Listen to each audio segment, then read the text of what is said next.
Bem-vindos ao painel Atuação Empresarial pelo Enfrentamento à Crise Climática, e eu inicio cumprimentando a todos os colaboradores aí da Conferência Ethos 360 2022, pela grande iniciativa de trazer ao debate um tema desta importância, dessa relevância dos impactos climáticos, sobretudo no prisma empresarial. Agradeço também a colaboração, a parceria da Câmara Espanhola, que colabora neste evento especificamente, e aos nossos debatedores, que eu já comentarei, e, sobretudo, a qualificadíssima audiência deste evento. Eu sou Renato Meirelles, conhecido como Meirelles, presidente da CAF, Indústria e Comércio, CAF Brasil, Indústria e Comércio, fabricante de trens, uma das líderes de mercado no setor ferroviário brasileiro e global. Sou também delegado e diretor do CIMEF, Sindicato Patronal afiliado à Fiesp, conselheiro da ABIFER e membro da junta diretiva da Câmara Espanhola, quem novamente agradeço pelo convite, a minha participação como moderador desse evento. O evento de hoje traz, como eu disse, um debate importantíssimo. Todos vivemos o dia a dia das repercussões e dos problemas que vivemos com relação aos impactos da mudança climática. Muito se fala em todos os níveis, como, por exemplo, agora se debaterá nas próximas semanas, daqui 2, 3 semanas, na COP27, que se realizará no Egito, de 6 a 18 de novembro, sobre a importância e o impacto, vamos assim, sobre as nações, sobre os povos, sobre o futuro de todos nós. E o evento de hoje tenta trazer esta visão, como as empresas, 3 empresas espanholas, de origem espanhola, de grandíssimo alcance e áreas de atuação diferentes, como veremos mais adiante, estão enfrentando esses desafios. Vale dizer e vale lembrar sempre, assim, que na América Latina, segundo dados do Banco Mundial, do relatório Groundswell, contaremos com mais de 17 milhões de refugiados climáticos em 2050. Então, é um assunto de altíssima relevância, traz grandes desafios que eu espero os nossos grandes especialistas de hoje possam trazer um pouco das suas visões e de como isso será enfrentado. Eu mencionei 3 empresas, 3 grandes especialistas. Antes de passar a palavra a eles, apenas dando uma pequena introdução, nós contaremos hoje com a Beatriz da Repsol Sinopec, com o Bernardo da Mafre, com a Juliana da Neoenergia. Eu inicio passando a palavra a Beatriz Giacomini, mas antes fazendo a ela a referência do seu currículo. Beatriz Giacomini é gerente de comunicação e relações externas da Repsol Sinopec, é uma profissional de comunicação, cultura e sustentabilidade, graduada em comunicação social pela Universidade Anhembi Morumbi, com especialização em cultura pela Unesp, mestrado em teoria e crítica de arte pela Faculdade de Santa Marcelina, MBA, Master of Business Environment, em economia e gestão da sustentabilidade pela Universidade Federal do Rio de Janeiro. A Bia, atualmente, além de grande amiga, é gerente de comunicação e relações externas na Repsol Sinopec, onde atua desde 2011, sendo responsável pela gestão de comunicação integrada, relações institucionais e sustentabilidade. Eu inicio, Bia, com uma provocação, para você nos trazer um pouco a sua visão com relação a esse sentido. Como a Repsol Sinopec, fornecedora de multienergia global, está se preparando para um modelo energético com menos emissões e como a Repsol Sinopec Brasil se encaixa nessa estratégia? Por favor, Bia, the floor is yours. Obrigada, Meirelles, obrigada ao Instituto Ethos, à Câmara Espanhola, pela oportunidade de dividir esse painel com vocês aqui hoje, Juliana, Bernardo. É uma honra para mim ser porta-voz dessa mensagem da estratégia de descarbonização da Repsol e como a Repsol Sinopec Brasil se encaixa nessa proposta. Bom, a Repsol é uma companhia global de multienergia que está presente em toda a cadeia de óleo e gás, mas também que está se diversificando, que tem um portfólio cada vez mais diversificado em energia eólica, solar, hidrelétrica, além de produtos para o bem-estar doméstico e a mobilidade urbana. A Repsol, como uma companhia global, ela tem um modelo de sustentabilidade sólido, que se articula em torno de 6 diretrizes, que são mudanças climáticas, meio ambiente, inovação e tecnologia, segurança, pessoas e transparência, levando sempre em consideração as expectativas dos stakeholders no planejamento dessa gestão da sustentabilidade. Esse modelo, ele representa a nossa maneira de fazer a gestão ESG, e se materializa em planos de sustentabilidade anuais, que são feitos ao plano global, que pauta as ambições de sustentabilidade da companhia como um todo, e os planos locais, que são realizados nos diferentes países e centros industriais onde a Repsol está presente, incluindo a Repsol Sinopec Brasil. Nós, no Brasil, desenvolvemos os nossos planos de sustentabilidade desde 2014, e através desse modelo a gente já implementou ao redor de 151 ações com a participação de todas as áreas da companhia. E, bem, quando a gente fala em descarbonização, né, quais são os nossos maiores desafios? A nossa indústria tem um papel decisivo dentro do cenário de transição energética, né? A gente sabe que a indústria de óleo e gás, especialmente essa parte do negócio, ela está no centro das atenções, né, e quer ser protagonista, quer ser parte da solução, mas primeiro nós temos consciência de que a gente tem um compromisso louvável de proporcionar o acesso universal de uma energia limpa, segura, cada vez mais acessível. A gente tem dados da Agência Internacional de Energia que no mundo todo 1 bilhão de pessoas, ou ao redor de 14% da população, não tem acesso à eletricidade, por exemplo. E 3 bilhões usa combustíveis rudimentares para cozinhar, por exemplo, que impacta diretamente, né, de maneira negativa, a saúde e a qualidade de vida das pessoas. Então, sem a nossa indústria, né, falando um pouco, fazendo referência aos ODS, os ODS, a maioria dos ODS nem sequer pode ser alcançado. Então, nós temos sim um papel relevante para a sociedade. Qual é o desafio? Cada vez mais provar o nosso valor, mas fazer uma gestão totalmente orientada à descarbonização. Considerando isso, né, o segundo desafio, depois de proporcionar o acesso à energia, é reduzir e zerar as emissões e mitigar os efeitos das mudanças climáticas. A gente sabe que o setor de energia ele tem um impacto importante na geração de gases de efeito estufa, então, portanto, todos os esforços direcionados à descarbonização e à mitigação têm que incluir o nosso setor. A Repsol é uma empresa pioneira na gestão sustentável, prova disso é que ela foi a primeira companhia a apoiar o protocolo de Kyoto, que trata especificamente de compromissos de redução de emissões.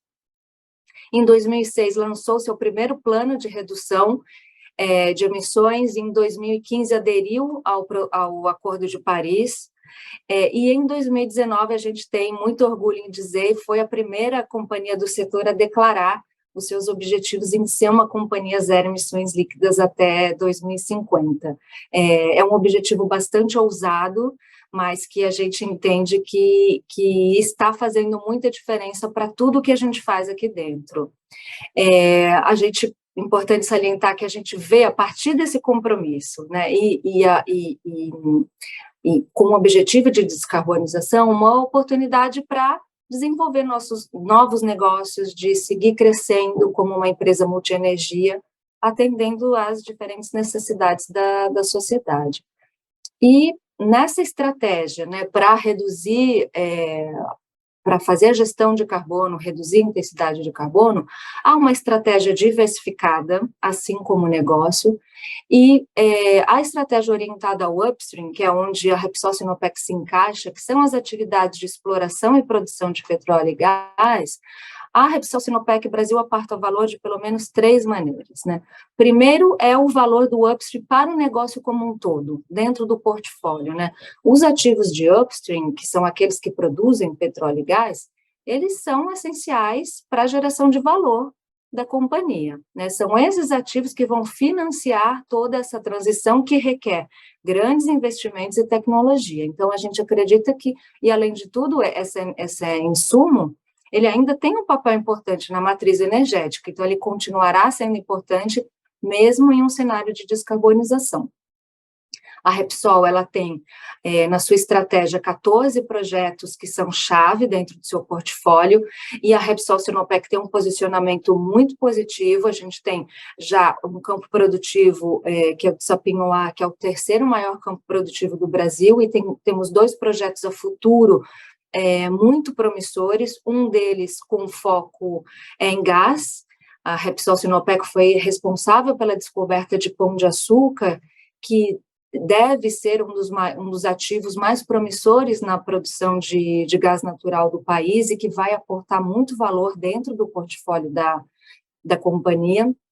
Então, a partir do upstream, do portfólio, a gente vem para o gás.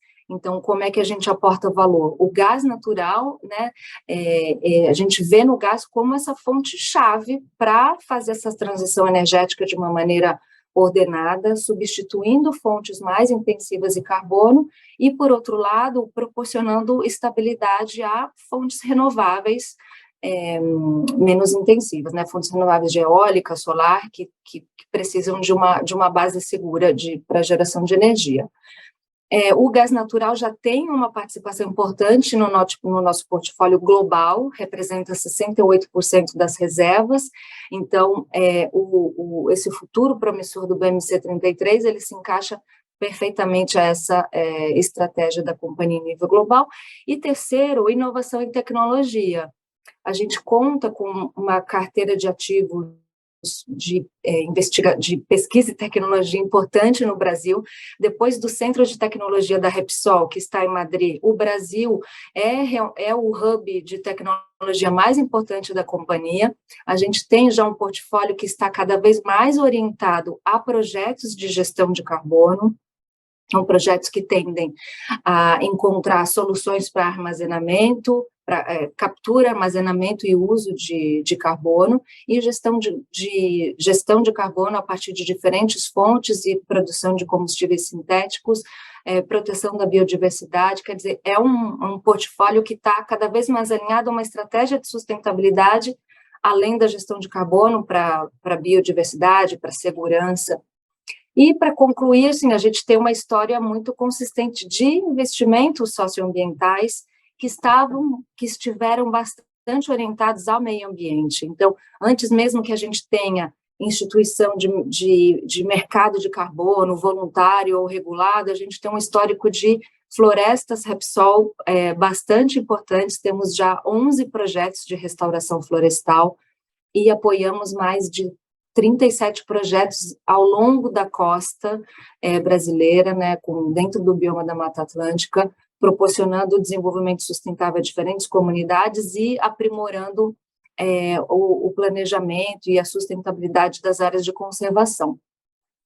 Então, para dar um panorama geral de como a gente porta valor, eu consideraria isso, acho que a importância do nosso portfólio, o futuro promissor no gás natural, pesquisa e tecnologia e um histórico consistente de investimentos socioambientais orientados ao meio ambiente.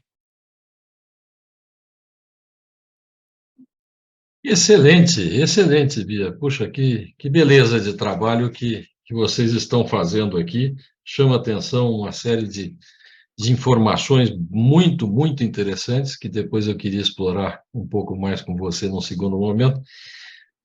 Entre eles, esse compromisso de emissão zero, de equilíbrio do seu gasto vamos assim, do seu dispêndio em consumo de energia para a produção de energia. Quer dizer, um tremendo desafio, além, é claro, dessas grandes informações que você nos traz aí dos 11 projetos de recuperação florestal e tantas outras coisas. Eu queria explorar com você isso um pouquinho mais depois. Legal. Muito obrigado, Bia. Agora eu queria trazer para nós aqui, para o nosso debate, o Bernardo Gracioli Moreira Barroso, especialista em sustentabilidade da MAFRE. O Bernardo é especialista em sustentabilidade da MAFRE, com mais de 8 anos de experiência na área. Atualmente é co-líder do Comitê de Sustentabilidade da Câmara Espanhola. Foi secretário da Comissão do Setor de Seguros para a Sustentabilidade e tem como foco profissional a integração dos aspectos ambientais, sociais e de governança, ASG, ou em inglês ESG, na estratégia de negócio das instituições financeiras. A MAFRE dispensa qualquer apresentação pelo seu porte e importância. Acho que todos nós somos clientes da MAFRE, de uma certa maneira. Bernardo, da mesma forma como eu fiz com a Bia, eu queria começar com uma provocação para que você possa abordar durante a sua apresentação qual o papel das instituições financeiras, particularmente uma seguradora como a MAFRE, pode desempenhar na transição para uma economia de baixo carbono. Por favor, Bernardo, as suas colocações. Obrigado pela gentileza, Meirelles. Boa tarde a todos. Primeiramente, com muita satisfação que eu estou aqui na condição de representante da MAFRE, que dispensa comentários, como o Meirelles gentilmente se referiu. Mas, bom, a MAFRE, para quem porventura não conhece, é uma seguradora espanhola com quase 90 anos de existência e com presença em mais de 40 países no mundo inteiro, sendo o Brasil uma das operações mais relevantes para a MAFRE. Eu agradeço também à Câmara Espanhola, ao Instituto Etos, pela oportunidade de estar aqui, conversando com esses especialistas sobre um tema que é muito importante, muito crítico dentro do planejamento estratégico da MAFRE. Cumprimentar especialmente aí os colegas de painel, a Beatriz, a Juliana, o Meirelles pela mediação. E espero ter uma resposta à altura da qualidade da sua pergunta, Meirelles. Quando a gente fala de emissão e mudanças climáticas, a gente costuma lembrar imediatamente de grandes empreendimentos industriais, poluentes, ou mesmo, como no caso aqui das colegas representadas, empresas de geração e distribuição de energia. No caso do setor financeiro, como o da MAFRE, da minha empresa, a correlação não é tão imediata. Por isso, eu queria retroceder um pouquinho, falar sobre o papel indutor que uma instituição financeira, particularmente uma empresa do setor de seguros, pode desempenhar, pode contribuir para a transição para uma economia de baixo carbono, como a gente costuma se referir na área de sustentabilidade. O primeiro ponto é que as seguradoras são tomadoras e gestoras de risco. O que isso significa na prática? Significa que uma empresa, uma siderúrgica, uma petroleira, por exemplo, pode procurar a MAFRE, uma seguradora, para amortizar o impacto financeiro de alguns riscos da sua atividade. Essa característica do negócio de seguros faz com que o setor tenha alguma margem para direcionar a economia real para práticas menos intensivas em carbono. Em alguns casos, até mesmo negar coberturas para atividades que não estejam alinhadas com a política climática da instituição financeira, como é o caso da MAFRE. A MAFRE tem uma política climática, que é pública. No nosso caso, por exemplo, a gente não assegura projetos relacionados a areias betuminosas, que é uma espécie de óleo extraído dessas areias, que é uma atividade extremamente prejudicial para o meio ambiente, extremamente intensiva em gases de efeito estufa, e também não fornecemos seguros para empresas que tenham mais de 20% da receita oriunda da energia produzida a carvão mineral, que é uma outra atividade, né, bastante intensiva em gases do efeito estufa. Outro ponto importante, o segundo ponto, é que as seguradoras fazem a gestão de valores bilionários na forma de reservas técnicas de seguros. Para não ficar nessa linguagem, né, extremamente particular do setor de seguros, o que são essas reservas técnicas? É a gestão dos ativos financeiros, né, todo o dinheiro, a receita dos prêmios de seguros, né, do depósito dos clientes de seguros, que são gerenciados pelas empresas, né, pelas seguradoras, para fazer frente quando algum risco se materializa. Essa gestão de ativos financeiros ela pode ser direcionada também, aplicada em papéis menos emissores de gases de efeito estufa, algumas empresas que sejam menos intensivas em carbono, para ficar no termo que eu utilizei há pouco, né? Mesmo que o efeito seja indireto, não é a Mafre que está emitindo, né? A gente tem um poder transformador imenso na forma de injeção de capital. Como seguradoras e investidoras institucionais, a Mafre, nós reconhecemos a nossa parte nessa mudança e estamos engajados mundialmente para fazer a nossa parte. Nesse sentido, né, para falar de compromissos também no âmbito de investimentos, nenhuma gestora de ativos do Grupo Mafre no mundo, dos mais de 40 países que a Mafre tem presença, está autorizada a investir em companhias de energia, por exemplo, que não estejam comprometidas com uma transição energética que limite o aquecimento global a 1,5 graus, em relação aos níveis pré-industriais, que é o marco do Acordo de Paris de 2015, o acordo concertado entre os estados do mundo inteiro. A restrição também se aplica para companhias com mais de 20% da receita oriunda da exploração de carvão, assim como no caso da subscrição de seguros, da aceitação do risco de seguro, também não investimos nossas reservas em companhias que tenham mais de 20% da receita oriunda da exploração de carvão. Esses compromissos, todos esses que eu estou comentando aqui, Meirelles e demais, são compromissos acompanhados por uma governança rígida, com comitês executivos, né, e também comitês assessores, além de mecanismos de auditoria e remuneração variável, incorporando esses fatores. Os principais executivos Mafre no mundo hoje têm KPIs que são acompanhados e influenciam nos gatilhos de remuneração variável.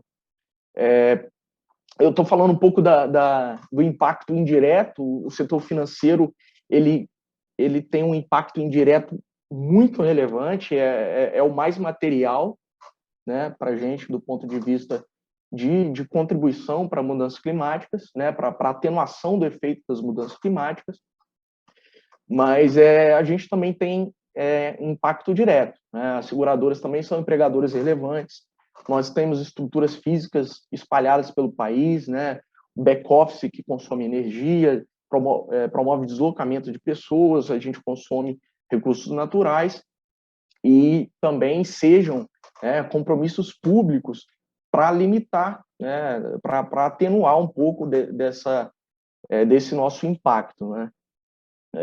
Por compromisso, todas as emissões do Grupo Mafre, portanto, devem ser reduzidas pela metade até 2030. Eu estou falando em âmbito mundial. O Brasil também participa do esforço, né? A gente vai atingir a neutralidade de carbono, né? Neutralizar o que a gente emite até 2024. Para isso, a gente já começou a agir. A gente está substituindo a nossa frota de veículos para modelos híbridos e elétricos. A gente reformou as principais localidades que a gente opera no país para otimizar o consumo de energia elétrica, e estamos acessando o mercado livre de energia para comprar energia renovável. Hoje, ao final do ano de 2022, 90% do nosso consumo acessa o mercado livre e é proveniente de energia renovável. O residual dessas nossas emissões, como eu disse, a gente tem um compromisso de ser neutro até 2024, vai ser compensado pelo programa MAFRE-BOSC, né, que define os requisitos para a escolha dos projetos de compensação de carbono, e eu explico o que são esses projetos, né? Projetos são prioritariamente o reflorestamento de áreas críticas para a nossa carteira de negócio. O que isso significa? A gente prioriza a cobertura vegetal de lugares que poderão atenuar o risco de intempéries climáticas e seu impacto também na sinistralidade, que na linguagem técnica de seguros é a materialização de risco. Tá? Então, a gente casa a necessidade de ser neutro em carbono com a atenuação dos riscos ambientais e climáticos que a nossa carteira de seguros, né, os carros, as empresas que estão aí fora com cobertura MAFRE, né, se a gente pode reflorestar uma região para atenuar o risco dessa área, a gente consegue linkar a nossa estratégia ao negócio, nossa estratégia de compensação. Mas os nossos compromissos não param por aí, tem mais novidades, né? A MAFRE, globalmente, ela se tornou signatária da iniciativa Net Zero Alliance, tá? É um grupo de seguradoras globais que se comprometeram a terem suas carteiras neutras em carbono até 2050. Para isso, além das metodologias disponíveis, né, do GHG Protocol, por exemplo, a gente está desenvolvendo uma forma de calcular o fator de contribuição do seguro como habilitador de atividades poluentes, né? É uma tarefa bem complexa, com imprecisões inerentes, envolve discussões técnicas de gestão de riscos, de alocação de capital, mas servirá como uma referência para seguradoras acompanharem como seu portfólio está contribuindo ou não para uma transição energética compatível com o Acordo de Paris, né? Acho importante, para encerrar a minha colocação, Meirelles, dividir com vocês, né, também não só a agenda climática, mas a agenda como um todo da sustentabilidade, do seu tripé, que você comentava ao comentar meu currículo, o tripé ambiental, social e de governança. Ele está sendo endereçado pelo setor de seguros. Recentemente, o nosso órgão regulador e supervisor, a SUSEP, Superintendência de Seguros Privados, publicou uma normativa que regula as atividades de seguro do ponto de vista da sustentabilidade. Tá? Voltando um pouco atrás, lembrar que o setor de seguros, de forma voluntária, vem trabalhando com esse tema de forma coordenada, organizada, desde 2012. A gente conta com uma comissão de sustentabilidade setorial no âmbito da Confederação Nacional de Seguros, onde, desde então, as empresas compartilham boas práticas e estimulam umas as outras a integrarem cada vez mais a sustentabilidade no negócio. Tá? Essa circular que eu comentava, publicada pela SUSEP, que tem um péssimo número, 666, tá? É um avanço administrativo para o desempenho da atividade de seguros de forma compatível com os anseios ambientais e climáticos da sociedade brasileira, sob a minha perspectiva como especialista em finanças sustentáveis. Tá? A regulação traz, por exemplo, uma inovação conceitual que é o risco de sustentabilidade. Na verdade, não é uma inovação, é uma linguagem que outros reguladores do setor financeiro já vinham trabalhando há algum tempo e com resultados bastante positivos. O Bacen, por exemplo, usa essa linguagem também com os bancos.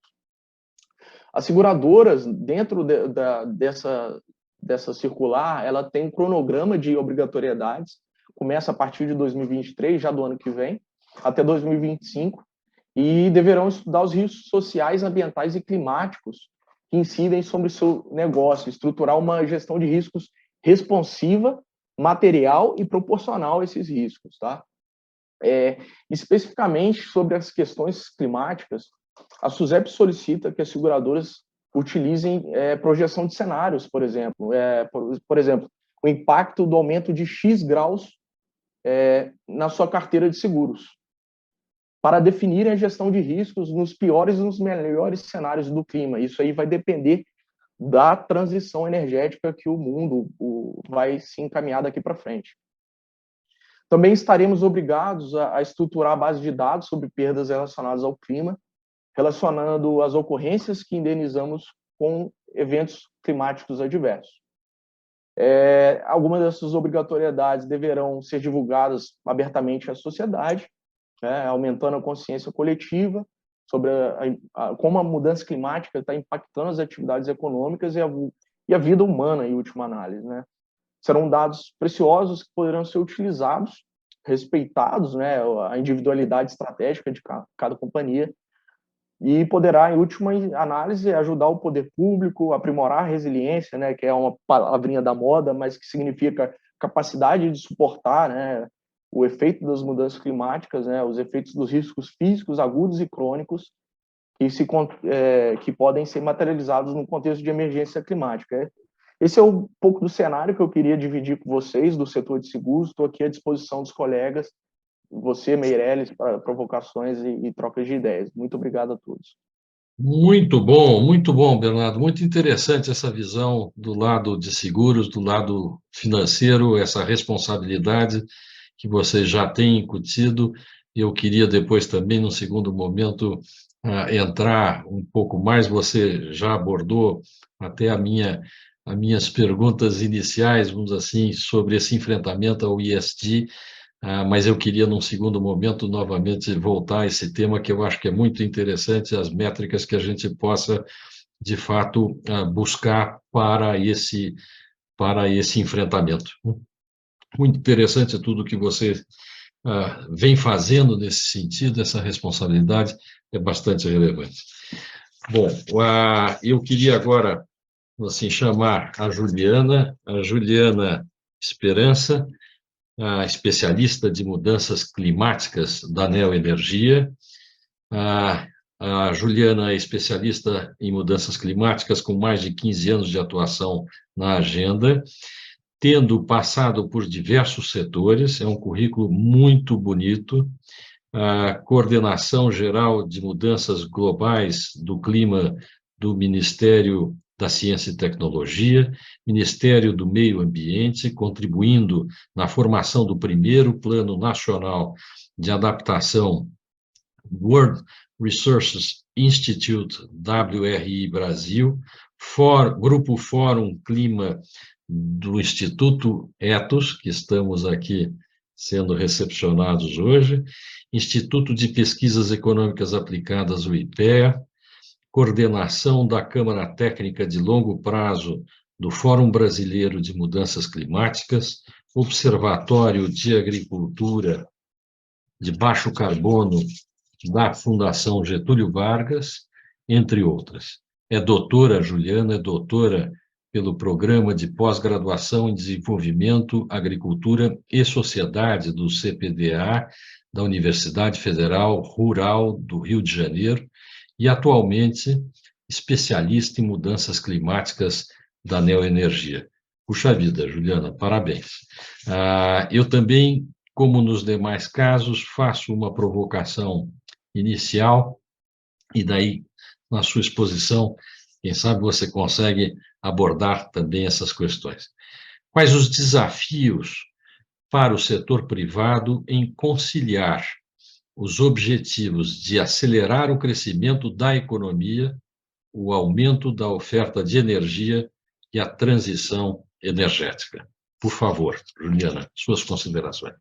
Bom, vamos lá, queria agradecer o convite. Eu acho que a gente está no momento da emergência climática, é o desafio, né, da humanidade, então, assim, esforços de reflexão, ação coletiva são muito bem-vindos, mas eu também sou bem otimista, então eu olho muito para o lado das oportunidades. Eu acho que toda crise gera uma oportunidade, então eu vou responder a pergunta dos desafios, mas também dar um passinho um pouco atrás para falar um pouquinho das oportunidades. Eu acho que existem muitas oportunidades nessa agenda, tanto para o setor privado como para a economia brasileira, e aí depois a gente entender assim, quais são os pontos de estrangulamento, as barreiras, as capacidades que a gente tem que construir para aproveitar o potencial que essas oportunidades nos oferecem.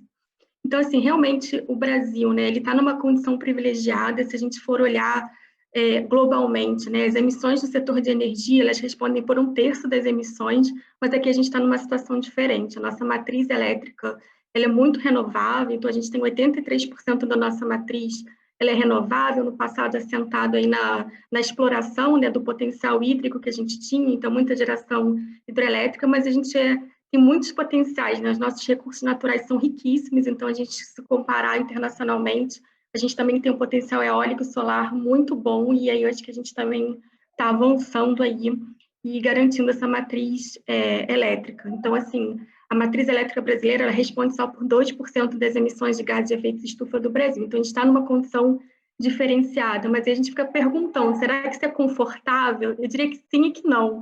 Sim, porque a gente sai de um patamar que é diferente, né? A gente está ali na frente como uma liderança que pode acelerar, já está numa condição diferenciada, mas se a gente olhar as projeções, né, da empresa de pesquisa energética que faz o planejamento brasileiro, o consumo de energia ele vai triplicar até 2050. Então, acho que o nosso desafio é como a gente vai aumentar essa capacidade instalada, essa geração, mantendo no mínimo essa renovabilidade na nossa matriz, e, na verdade, aumentando mais, né, porque a gente tem esse potencial para ser líder. E aí, quando a gente fala de combate à mudança climática dentro da transição energética, a gente sempre pensa muito na descarbonização, né? Então, descarbonização e eletrificação da economia, e assim, sair de uma economia que é baseada em combustíveis fósseis para uma economia renovável, mas a gente tem também uma série de infraestrutura que vem junto. Então, a gente precisa pensar na digitalização dessa rede, na descentralização, e quando a gente vê abrindo um parênteses aqui, né, na questão da rede, é uma rede que é muito mais complexa, ela tem que lidar com uma complexidade que é a intermitência das fontes, ela tem que lidar com uma configuração que é diferente, né, ela vai deixar de ser uma rede unibidirecional para ser uma rede bidirecional, o consumidor vai poder injetar energia no grid, tem um universo de dados, um potencial dessa informação de dados, não só do ponto de vista para você operar, fazer manutenção e gestão dessa rede, mas também para que essa informação possa empoderar esse consumidor, né? A gente estava falando aqui de mercado livre, então, com acesso à informação desses dados, o consumidor vai poder tomar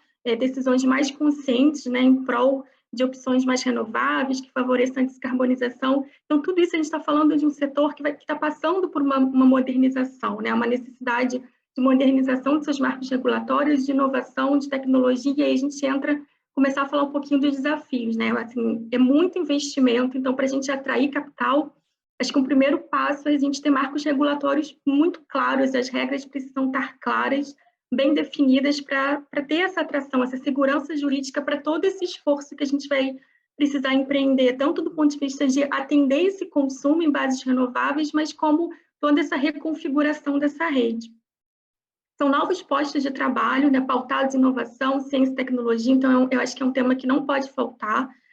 São postos que muitas vezes estão na fronteira do conhecimento, né, então só um exemplo, a gente está aí na grande corrida global e o Brasil tem condições de sair na frente do hidrogênio verde, então são conhecimentos específicos, técnicos, né, de novas economias nesses setores, então inovação, ciência e tecnologia é muito importante. Até um tema que está correlacionado, não é um desafio, mas também é um cuidado, né? Quando a gente fala de descarbonização, a gente precisa estar atento com o tema da transição justa. Então, assim, alguns setores vão deixar de existir, né? A gente está fazendo uma transição para descarbonizar a economia mundial e brasileira, e a gente precisa garantir que você vai investir em capacitação para que aqueles trabalhadores possam migrar para esses postos mais modernos. Então, eu vejo esses grandes desafios. Um outro desafio que acho que está muito em voga, até por conta da crise, né, energética, da guerra da Ucrânia, cada vez mais a gente sabe da importância de você diversificar essa cadeia de suprimentos, né? Então, a gente está vendo o quanto é vulnerável você ficar dependente de oligopólios ou monopólios de suprimentos concentrados em alguns territórios.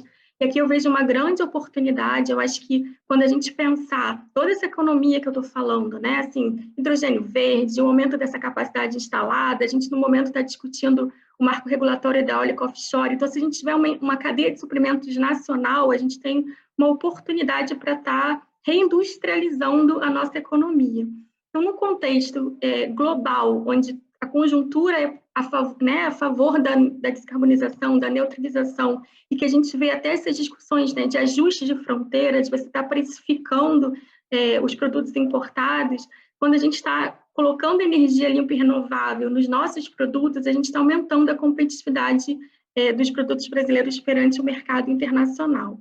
Agora, como é que isso se dá dentro de uma empresa como a Neoenergia, né? Nós somos uma empresa que está em toda a cadeia, então, geração, distribuição, comercialização, também estamos investindo nesses novos bens e serviços da descarbonização, então estamos com um projeto do maior corredor verde ali no Nordeste, então a gente está falando de eletrificação dos transportes. Então, nós nos vemos como um alavancador dessa transição energética no Brasil. Agora, dentro de casa, a gente também tem os nossos compromissos, os nossos deveres e os nossos trabalhos. Então, a gente tem uma política de ação climática pública, né, com todo o escopo da nossa atuação bem definido, com uma meta de redução de gases de efeito estufa. Também estamos comprometidos com a neutralidade de carbono até 2050. Essa meta faz parte do nosso pacote de metas ESG, né? Então, são metas que são validadas e são compromissos da alta liderança da companhia, assim como temos uma meta de redução da intensidade de emissões, nós temos uma meta relacionada à eletrificação da nossa frota, temos meta relacionada à digitalização das redes, que foi o que eu comentei. Então, a gente tem apostado, temos projetos para colocar medidores inteligentes já nas nossas distribuidoras. Linkando um pouquinho com o que você falou, né? A gente também investe e desenvolve metodologias e diagnósticos para entender a resiliência das nossas plantas. Então, assim, a gente sabe que o cenário climático futuro ele vai ser mais severo, os eventos extremos vão ser mais frequentes e mais intensos. Algumas plantas foram construídas ali no passado, então a gente precisa tirar uma fotografia um pouco de como estamos vulneráveis ou não e criar capacidade de adaptação para a gente aumentar a resiliência dos nossos ativos. Do ponto de vista da mitigação, então, assim, à medida que a gente tem uma meta de redução de gases de efeito estufa, né, da intensidade, a gente tem esse compromisso, então, o combate à mudança climática é um compromisso da companhia, ela faz parte da nossa matriz de materialidade, e se a gente tem esse compromisso, a gente tem um compromisso também de fazer o dever de casa. Então, a gente tem um inventário de gases de efeito estufa publicado, auditado por uma terceira parte, a nossa maneira de todo ano tirar uma fotografia, estar acompanhando os nossos esforços de descarbonização, e aí a gente faz isso associado a uma outra ferramenta, que é a precificação interna de carbono. Então, todo ano a gente roda essa atualização, né? A precificação interna permite a gente identificar rotas de descarbonização do nosso portfólio, oportunidades para a gente provocar as áreas corporativas de negócios para novas inovações que possam reduzir as nossas emissões, e a gente vai atualizando e trabalhando junto o inventário com a precificação interna de carbono.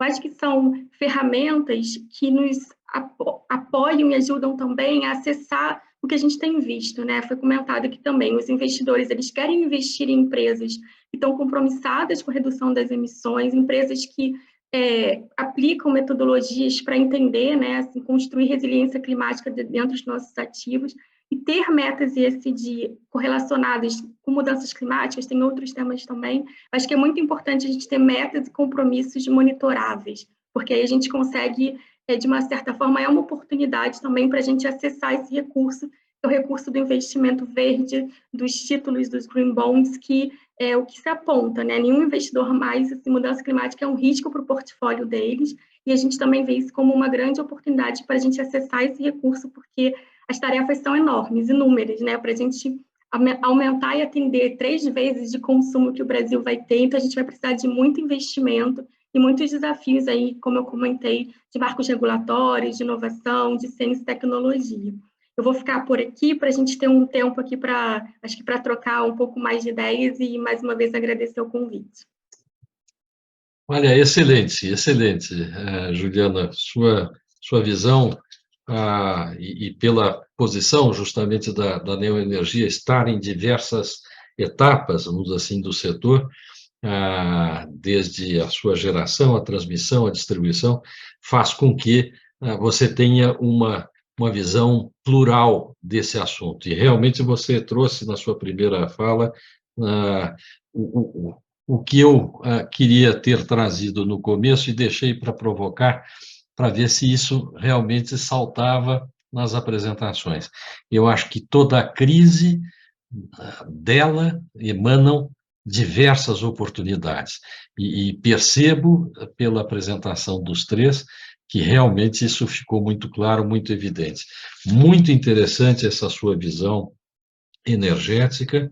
A Neoenergia é uma das líderes aí brasileiras nesta área, e o Brasil, como você muito bem colocou, é vamos assim, um marco, um benchmark, vamos assim, a nível global no setor de energia, para ser perseguido, realmente ser buscado pelas nossas qualidades de todas as nossas benesses que temos aqui no Brasil. Olha, muito, muito interessante também os seus compromissos enquanto empresa, de enfrentamento desse também do net zero, tá certo, de chegar a zerar esse equilíbrio, esse balance entre a nossa geração que a gente despende para fazer a produção dos nossos bens e serviços ao que a gente coloca à disposição do mercado.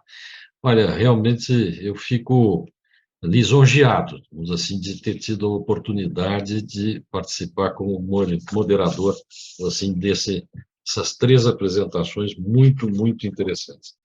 E eu queria agora, vamos assim, passar para uma outra fase, perseguindo a mesma ordem, e trazer, eu disse que ia trazer provocações individuais, mas refletindo aqui ao ouvi-los todos, eu queria fazer uma provocação quase que completa aos 3, tá certo? E aí vou passar na mesma ordem a palavra a cada um.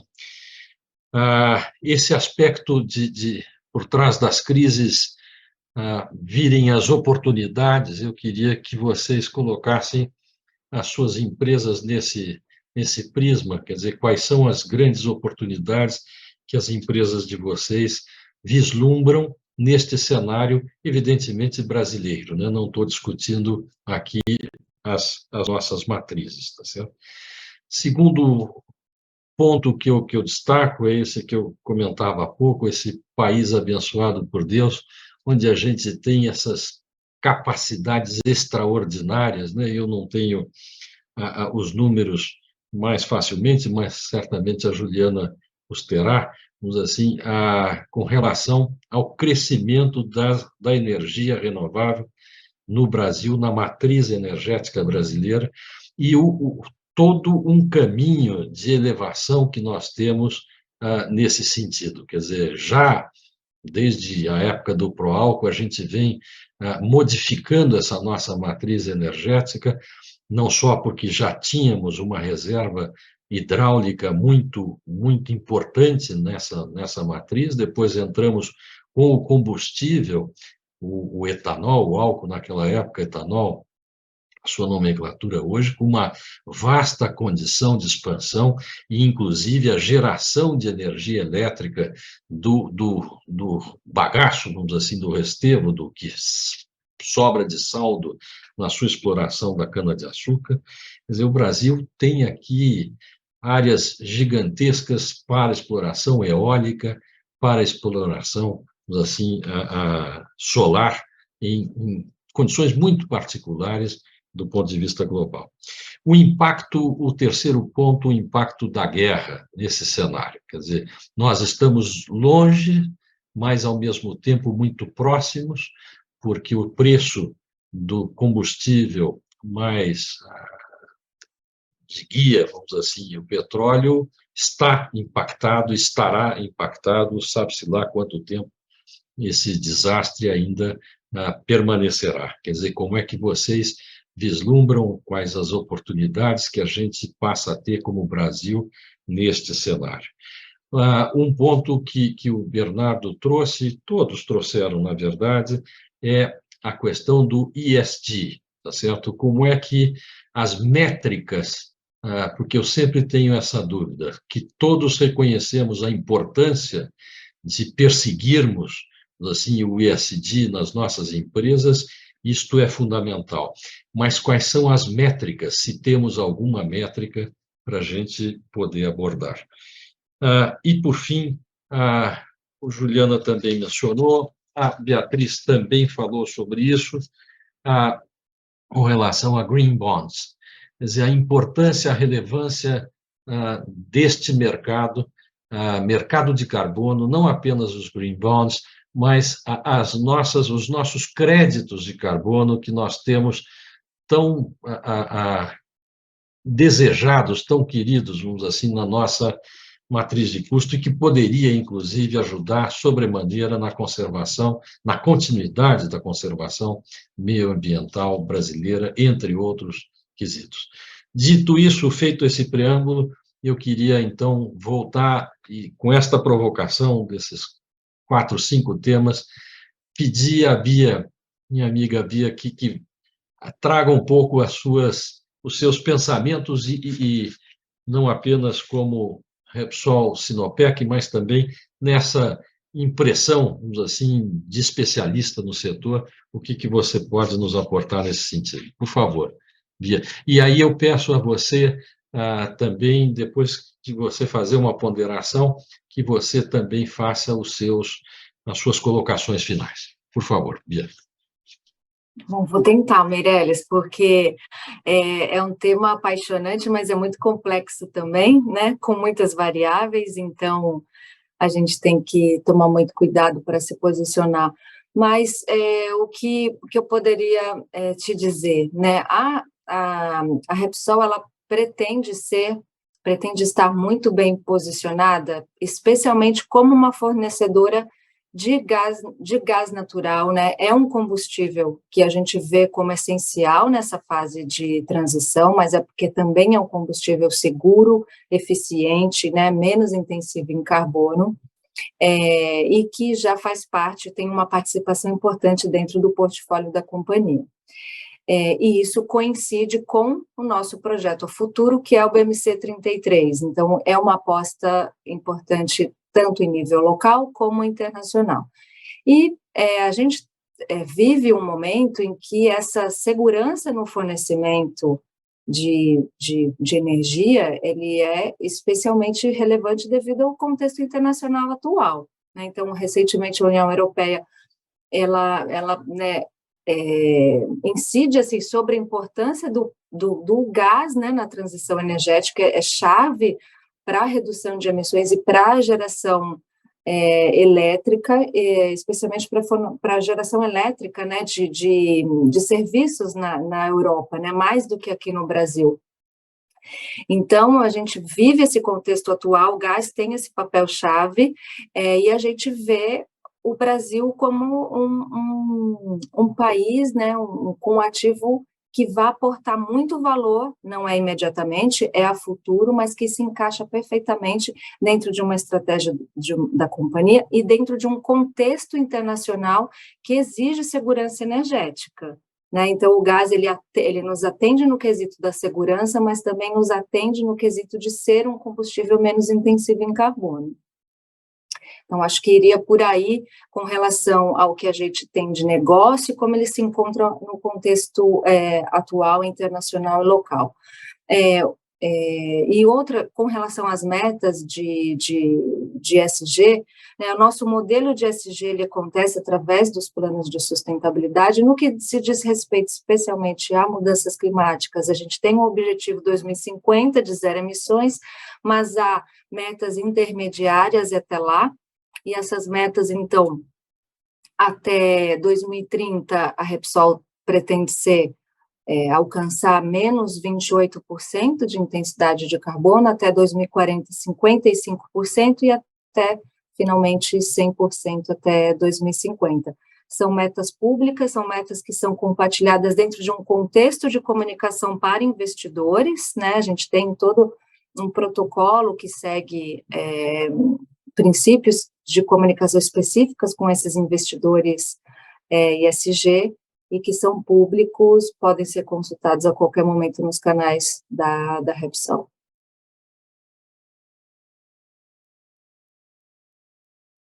Excelente, excelente, muito bom, Bia. Eu me referia, na verdade, mais do que metas, que eu entendi que vocês tinham esse compromisso, era com relação, se você teria algum pensamento com relação a métricas, quer dizer, aos KPIs que a gente deveria eventualmente colocar. Quer dizer, se você tem algum pensamento já nesse sentido ou não.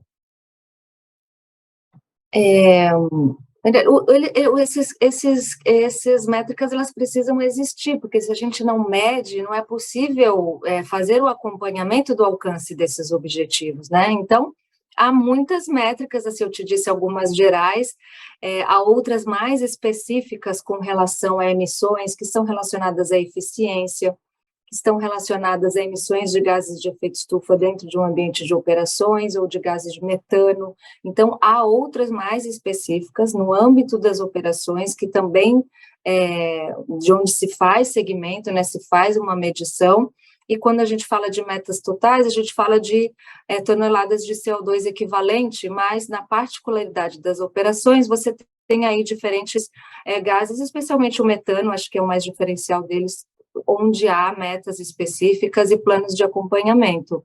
Elas também podem ser encontradas nesses documentos da Repsol, tanto o plano de sustentabilidade, quanto o relatório ESG, que é direcionado especialmente aos investidores. Maravilha, muito bom, excelente, muito obrigado, Bia, muito obrigado mesmo.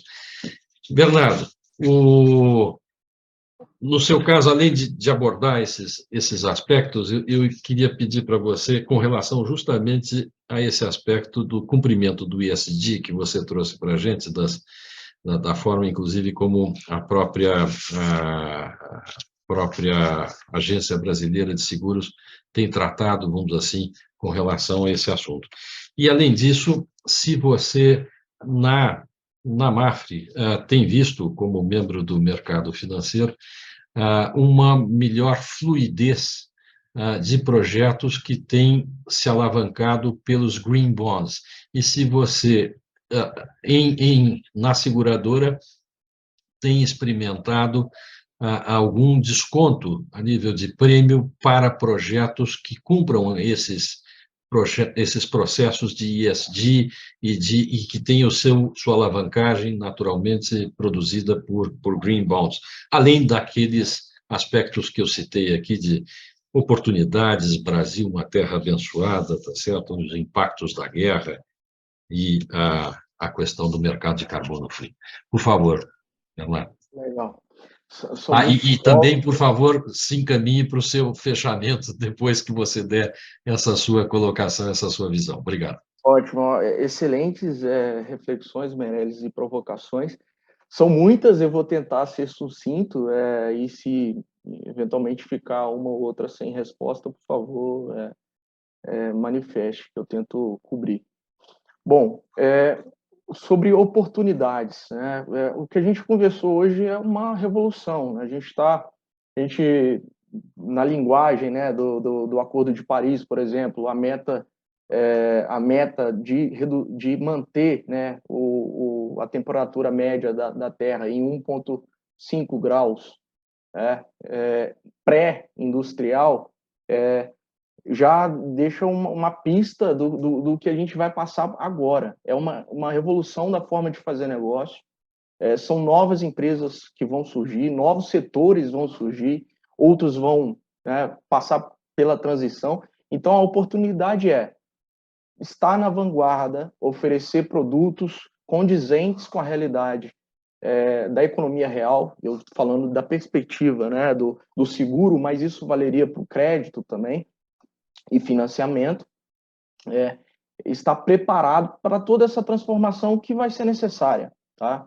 É necessária. Os estados concertados no Acordo de Paris e nas demais COP se comprometeram a fazer essa transição nas suas respectivas jurisdições, e o setor privado vai ser chamado a contribuir, já está contribuindo voluntariamente ou não para a agenda climática, tá?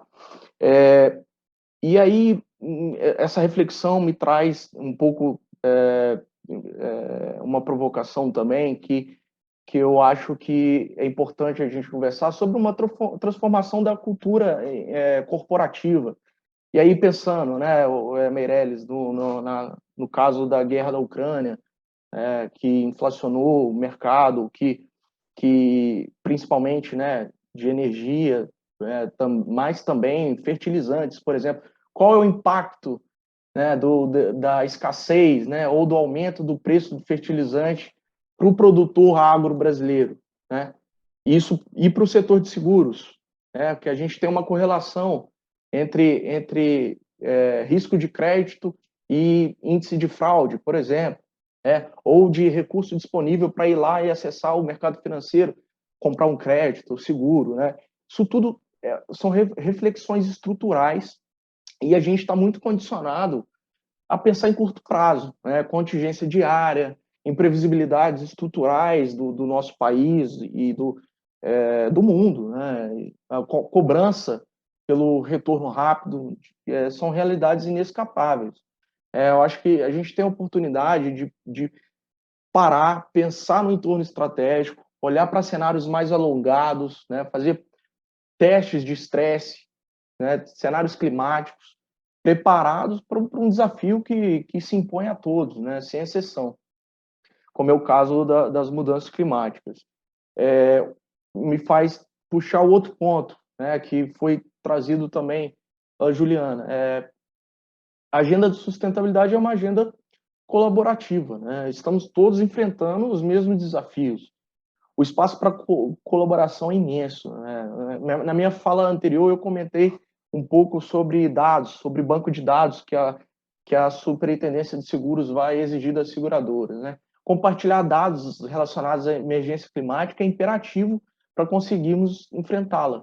A gente costuma dizer que os dados são petróleo da nova geração, da nova era. É verdade, né? São instrumentos poderosíssimos.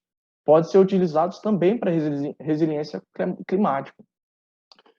No setor de seguros, o desafio é começarmos a trabalhar melhor esses dados, usá-los a nosso favor, de forma organizada e aberta, né? Lógico, respeitado a individualidade estratégica de cada seguradora para vencer os desafios das mudanças climáticas em parceria. Sobre green bonds, o setor de seguros é muito regulado, tá? Então a gente cumpre uma série de exigências técnicas de liquidez, de liquidez e de taxa de retorno ajustada ao risco. Então, prioritariamente, o nosso investimento é em tesouros, em tesouro, tá? Em renda fixa. A gente tem uma pequena margem de manobra para aplicar em reserva, em papéis mais heterodoxos, digamos assim, mas está sim na esteira de reflexão das gestoras de ativos da MAFRE. Temos produtos, por exemplo, de fundos, né, e produtos de previdência que acessam fundos ASG. Não sei se eu estou esquecendo algum ponto. Outro ponto que você comentou de métricas, né, setor financeiro. Hoje a gente tem diversas estruturas, frameworks de indicadores, tá? Por exemplo, o TCFD. O TCFD tem uma série de recomendações, tá? Não só de métricas, de recomendações para a estrutura de governança, gestão de riscos e a estratégia da companhia. Tem o SASB também, que linka a informação ASG com a estrutura contábil das empresas. E por aí vai, tá, Meirelles? Eu acho que esse era a minha reflexão. Não sei se eu deixei algum ponto, mas eu estou aqui à disposição. Excelente, muito, muito bom, Bernardo, muito bom. Como a própria Bia já tinha falado, é muita coisa para a gente falar em tão pouco tempo. Na verdade, até requeriria um outro seminário para a gente entrar um pouco mais em detalhe. Juliana, além de complementar esses assuntos que eu tinha provocado, não sei se você também gostaria de fazer alguma provocação do que você espera, assim, da COP27, no campo de energia, naturalmente, está certo?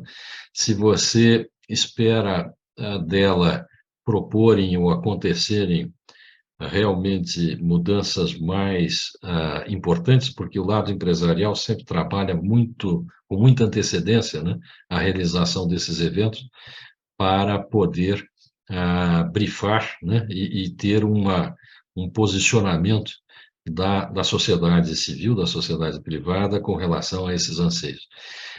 É um tremendo desafio, sobretudo essa parte climática, a gente está verificando aqui, realmente é muito complexo. Nesse aspecto de segurança energética, de agenda de sustentabilidade e tudo mais. Por favor. E aí complementar também, como eu disse aos demais, complementar com o seu encerramento, por favor, Julia. Tudo bem, eu anotei alguns pontos aqui iniciais que você tinha colocado e eu amarro um pouquinho com a questão da COP. Então, assim, queria reforçar, né, que a gente falou crise e oportunidade, então toda crise gera uma oportunidade e um pouco linkar com os compromissos ESG. Então, a gente está vendo a oportunidade que a transição energética tem para o Brasil para fazer uma recuperação econômica, né? Assim, muitos estudos mostram que os empregos verdes, né, essa economia de baixo carbono, ela tem potencial de alavancar muito mais empregos do que aquela economia do passado, do business as usual, baseada em combustíveis fósseis. E aí, só para citar um exemplo, a gente, Neoenergia, nós temos hoje 88,3% da nossa capacidade instalada renovável, e a gente está caminhando para 90%. E caminhando como? Com a construção de 2 complexos eólicos e um complexo solar ali no Nordeste. O que eu quero traduzir com isso e voltar um pouquinho para essa questão de recuperação econômica? A gente falou do potencial eólico, potencial solar, a gente está agora começando também com a questão, né, de prospectar aí a eólica offshore, quando o marco regulatório começar, e muitos desses locais onde essas plantas estão sendo instaladas são no interior do Brasil, são no Nordeste. Então, aí, o nosso compromisso ESG, né, o ESG nos nossos valores, é que nos fazem com que a gente pense como que esses empreendimentos podem alavancar, né, o combate à desigualdade, gerar emprego, renda e um desenvolvimento territorial. Então, acho que é importante a gente ver a transição energética também como uma oportunidade de recuperação econômica, né, tanto para o Brasil como para o mundo, que a gente também está no momento de recessão. Retomando um pouquinho o tema da guerra da Ucrânia, acho que a guerra da Ucrânia mostra também para a gente, né, mais uma vez, as vulnerabilidades e as oportunidades que a gente tem de reverter essa situação. E é um momento também de um chamamento para que, é claro que tem momentos que são de curtíssimo prazo, né, assim, você tem que conseguir abastecer energia para fazer o aquecimento ali da Europa, mas, assim, precisa ficar muito claro que não pode sair da rota da descarbonização, não pode sair da rota do investimento em energias renováveis e até não só por uma questão de sustentabilidade, mas porque ela se apresenta como uma solução para a questão da alta dos preços, né? Então, assim, muitas fontes eólicas solares estão sendo muito mais competitivas do que uma energia baseada ali no carvão, né? Então, acho que a guerra da Ucrânia tem esse chamamento e eu acho que isso vai ser um pouco colocado do ponto de vista de energia na COP27. Já tem muitos trabalhos, grupos de trabalhos criados ali no âmbito das Nações Unidas, fazendo essa atenção, né? Não vamos, por questões de necessidade de curto prazo, retroceder naquela rota que a gente precisa garantir, que é a rota da descarbonização e do investimento em energias renováveis. Reforçando o que eu já falei, eu acho que ela também mostra a importância da gente investir na cadeia de suprimentos e, aqui para o contexto brasileiro, se a gente não pensar só na ponta, mas a gente pensar toda a cadeia, toda uma indústria nacional que vai suprir, né, as necessidades dessa capacidade de geração que a gente precisa aumentar, dessa modernização do setor elétrico, a gente tem um potencial para reindustrialização. Voltando um pouquinho também no tema do mercado de carbono, a Neoenergia ela é defensora da precificação de carbono desde o início. Eu acho que o Brasil tem um grande potencial no setor de energia. Claro que o mercado de carbono a gente tem que comprovar adicionalidade, né? Então algumas questões, os preços já estão competitivos, mas novas fronteiras do conhecimento, novas fronteiras de geração, hidrogênio verde, pode ser que o mercado de carbono seja esse alavancador. E sem deixar de falar, claro, do mercado de carbono relacionado a questões relacionadas ao uso do solo, reflorestamento. Então, acho que eu tentei dar uma passadinha aí rápida em alguns pontos, reforçando o que eu já tinha comentado. E só para fechar também, eu fico muito feliz, porque eu acho que, de uma certa forma, a gente observa que as 3 empresas elas vão tocando pontos que se complementam, né? Então, acho que a gente está falando de um setor corporativo brasileiro que já internalizou o ESG, e que está construindo as suas métricas. Então, as metas são formas da gente reportar esses compromissos, e também são ferramentas para ajudar a nossa gestão, o nosso monitoramento do que os nossos processos têm que responder em metas e compromissos alcançados. Então, eu saio daqui muito feliz de ter participado desse debate. Obrigada. Muito obrigado, Juliana. Realmente são, como você disse, 3 falas extraordinárias. Eu acho que cada um na sua área, no seu segmento, no seu setor, mostram exatamente o que a Juliana acabou de apontar, assim, a maneira deste enfrentamento que nós já temos. Quer dizer, a gente veio para discutir como é que as empresas poderiam enfrentar essas mudanças climáticas. Saio com a missão cumprida, porque ficou claro e evidente que estas empresas estão com este compromisso de ESG, têm exatamente uma clara noção das suas potencialidades, dos seus desafios, e em continuar a colaborar e buscar inteligência e novas formas para a gente cada vez mais. Se o Brasil era um benchmark, cada vez mais continuar a ser um benchmark nesse consumo em questão de preservação ambiental, em questão de sustentabilidade, em questão de segurança energética, em questão da agenda de sustentabilidade e tudo quanto impacto surge e advém dessas mudanças climáticas de que trata o nosso evento. Eu me sinto, como já falei, honrado, assim, pela oportunidade que o Instituto Ethos e a Câmara Espanhola me deram para poder mediar esse debate, e, nesse sentido, eu já me encaminho à conclusão do nosso evento. Quer dizer, eu queria agradecer muito ao Instituto Ethos, à Conferência Ethos 360 Graus 2022, à Câmara Espanhola pela sua parceria e participação, a sensacional presença de vocês 3, tá certo? Juliana, Bernardo, a Juliana. Realmente aprendi muito com vocês, tenho certeza que a nossa qualificada audiência também da mesma forma, e agradecer, sobretudo, a você, que ficou aí até agora para participar, vamos assim, deste evento.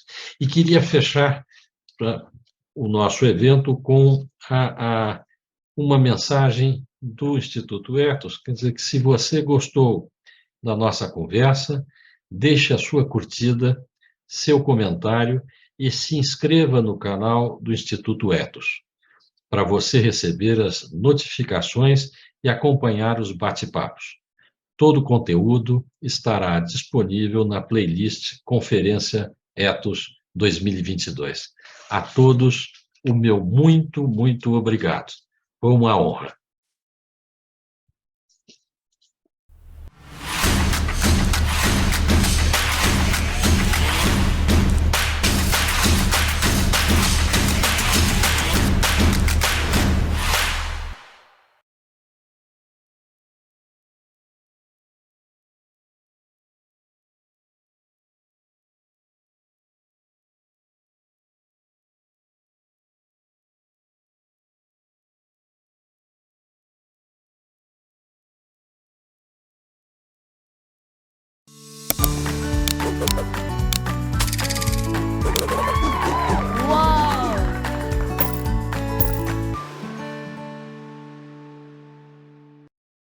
Inovação, excelência e governança guiam o Axê.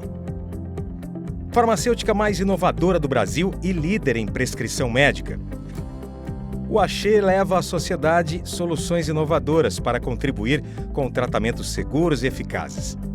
A excelência operacional está incorporada em todas as plantas. Em Pernambuco, estamos aptos a inspeções internacionais, EMA, FDA. Os resultados consistentes ao longo dos anos demonstram a força, a solidez e a perenidade da companhia, além da sua capacidade de gerar valor para o negócio, para o meio ambiente e para a sociedade. Acreditamos que muitos podem ter suas vidas transformadas pelo que fazemos e seguimos cumprindo nosso propósito de levar mais vida às pessoas, onde quer que elas estejam. Axê, mais vida para você. A transformação dos minerais está na essência dos objetos e do modo de vida contemporâneo. A mineração produz a matéria-prima presente em quase todos os produtos que utilizamos hoje. e que vamos fabricar no futuro. E para a Anglo-América, a mineração existe para melhorar a vida das pessoas em todos os sentidos. No Brasil, produzimos minério de ferro em Minas Gerais e níquel em Goiás. Em 2014, o Sistema Minas Rio foi inaugurado.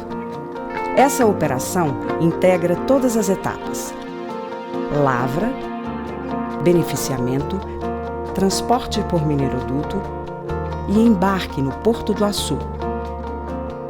Em Goiás, temos operações nas cidades de Barro Alto e Niquelândia, onde produzimos ferro-níquel, material utilizado para a fabricação de aços inoxidáveis. Temos como meta sermos líderes globais em mineração sustentável.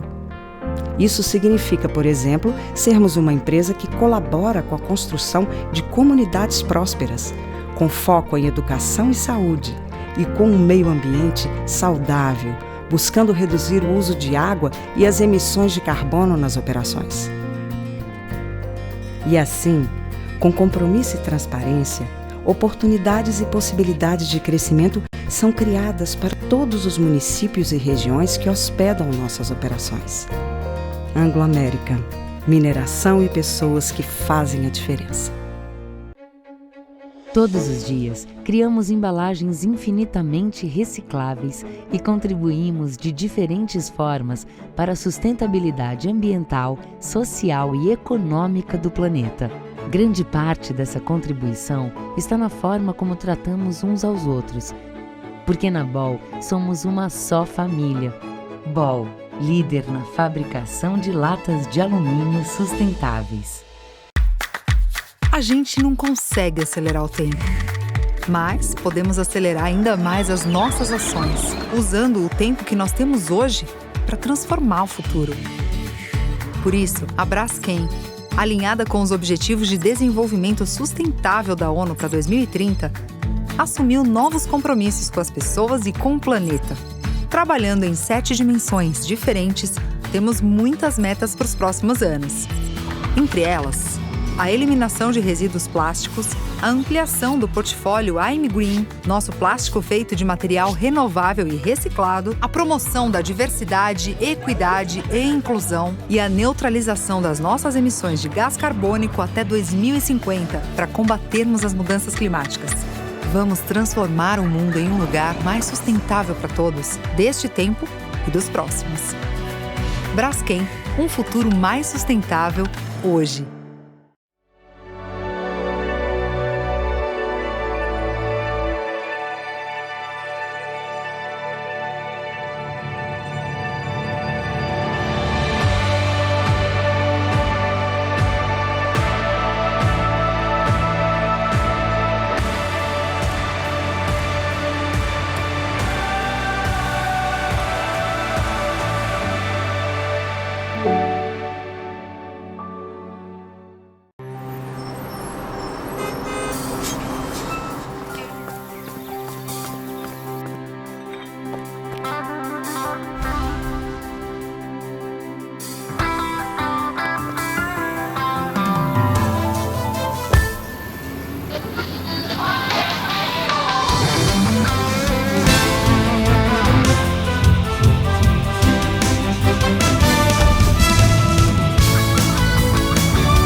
A Hydro é líder industrial que constrói negócios e parcerias para um futuro mais sustentável. Desenvolvemos indústrias que fazem a diferença para as pessoas e para a sociedade. Transformamos recursos naturais em produtos e negócios relevantes para as pessoas, em um local de trabalho seguro e protegido para nossos 34 mil empregados em mais de 40 países.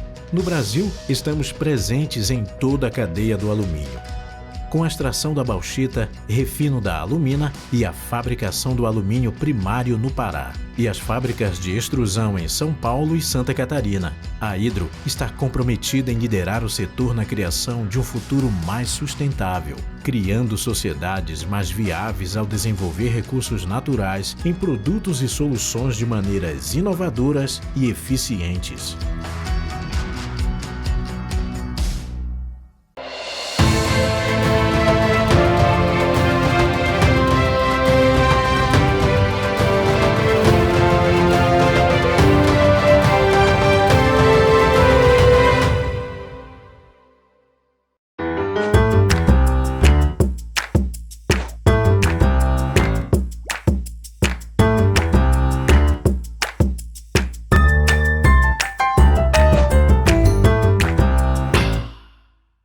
Somos a Sinergia, uma consultoria que oferece soluções para as realidades únicas de qualquer questão socioambiental. Por onde passamos, respeitamos as características culturais, geográficas e produtivas de cada comunidade. Nossa agenda ASG possui 25 compromissos para atuação sustentável, com objetivos ligados a recursos naturais, territórios e comunidades, pessoas, governança e compliance. Conte conosco. Deixe que a Sinergia seja seu agente de transformação.